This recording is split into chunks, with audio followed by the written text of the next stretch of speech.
മറ്റു വാർത്തകളിലേക്ക്. എറണാകുളം തൃപ്പൂണിത്തുറയിൽ റാഗിങ്ങിനെ തുടർന്ന് 9ാം ക്ലാസ് വിദ്യാർത്ഥി ആത്മഹത്യ ചെയ്തു എന്ന പരാതിയിൽ അസ്വാഭാവിക മരണത്തിന് കേസ്.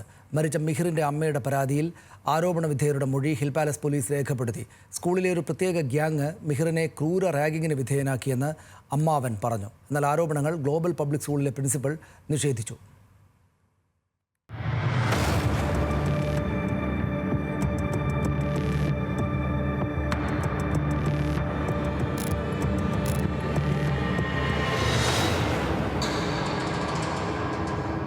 തൃപ്പൂണിത്തുറയിലെ ചോയ്സ് പാരഡൈസ് ടവറിന്റെ 26ാം നിലയിൽ നിന്ന് താഴേക്ക് ചാടി മരിക്കാൻ ഒരു 15-കാരൻ തീരുമാനിക്കുന്നതിന് പിന്നിൽ താങ്ങാനാകാത്ത പീഡന പരമ്പരയുണ്ട്. തിരുവാണിയൂർ ഗ്ലോബൽ പബ്ലിക് സ്കൂളിലെ 9ാം ക്ലാസ് വിദ്യാർത്ഥിയായ മെഹിർ അഹമ്മദിന്റെ അമ്മ PM രജ്ന മകൻ നേരിട്ട പീഡനങ്ങൾ തുറന്നെഴുതി. പേരുകേട്ട വിദ്യാഭ്യാസ സ്ഥാപനത്തിലെ പ്രാകൃതമായ ചെയ്തികൾ സമൂഹം അറിയണമെന്ന് പറഞ്ഞാണ് രജ്നയുടെ പരാതിക്കത്ത്. സ്കൂളിൽ വച്ചും സ്കൂൾ ബസ്സിൽ വച്ചും മിഹിർ ക്രൂരമായി പീഡിപ്പിക്കപ്പെട്ടു. ശാരീരികമായി ആക്രമിക്കപ്പെട്ടു. നിറത്തിന്റെ പേരിൽ പരിഹസിക്കപ്പെട്ടു. വാഷ്റൂമിൽ കൊണ്ടുപോയി മർദ്ദിച്ചു.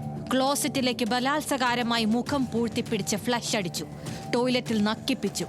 ഇക്കാര്യങ്ങളെല്ലാം തെളിവുകളുടെ അടിസ്ഥാനത്തിൽ ബോധ്യപ്പെട്ടെന്നും പരാതിയിൽ അമ്മ പറയുന്നു. മിഹിർ മരിച്ചെന്ന വാർത്ത പുറത്തു വന്നപ്പോഴും അത് ആഘോഷിക്കുകയായിരുന്നു സഹപാഠികൾ.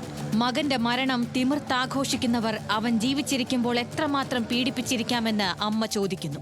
ഇക്കാര്യങ്ങളെല്ലാം പറയുമ്പോഴും സ്ഥാപനത്തിന്റെ സൽപ്പേരിനെ കുറിച്ചാണ് സ്കൂൾ അധികൃതർ ആകുലപ്പെട്ടത്. അതുകൊണ്ട് ഇനിയൊരു കുട്ടിക്കും മിഹിറിന്റെ ഗതി ഉണ്ടാകരുതെന്ന് രചന അഭ്യർത്ഥിക്കുന്നു.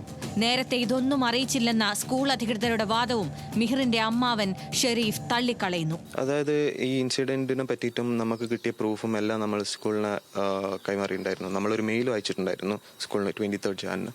അപ്പോൾ അതിന് അവർ റിപ്ലൈ തന്നത് എന്താണെന്ന് വെച്ച് കഴിഞ്ഞാൽ അവർ ഡീറ്റെയിൽസ് എല്ലാം കളക്ട് ചെയ്തിട്ട് പോലീസിന് കൊടുത്തിട്ടുണ്ടെന്നാണ്. സമൂഹ മാധ്യമങ്ങളിലൂടെ സ്കൂളിനെതിരെ വ്യാജ പ്രചരണം നടക്കുന്നുവെന്നാണ് സ്കൂൾ പ്രിൻസിപ്പലിന്റെ വാദം. CCTV ദൃശ്യങ്ങളടക്കം പോലീസിന് കൈമാറിയിട്ടുണ്ട്.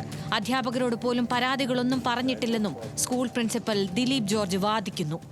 സർ, ഇങ്ങനെ ഒരു കംപ്ലൈന്റോ അങ്ങനെ ഒരു കാര്യവും ആരുടെയും ഭാഗത്ത് ഞങ്ങൾക്ക് കിട്ടിയിട്ടില്ല. ഇതെല്ലാം കഴിഞ്ഞിട്ട് സോഷ്യൽ മീഡിയയിൽ വന്നേക്കണ ഇതേ ഞങ്ങൾക്ക് അറിയാവുള്ളൂ.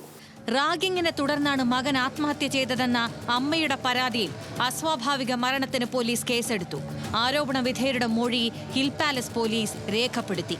ന്യൂസ് മലയാളം, കൊച്ചി, കോഴിക്കോട്.